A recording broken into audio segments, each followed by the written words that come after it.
le cucceddate di mia moglie.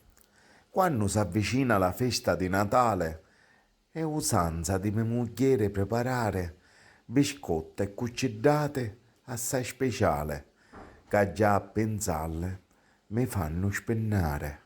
Si impastano le conze dallo scannatore, la marmellata cucuzzata e l'omolone, s'ammiscano con la mennola tostata, tra zucchero, cannella e cioccolata.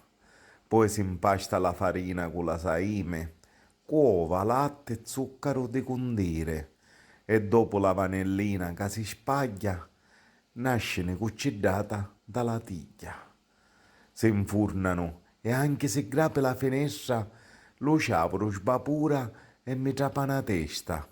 E ringrazio mia moglie con sta poesia per ste cucceddate benedette da Vergine Maria.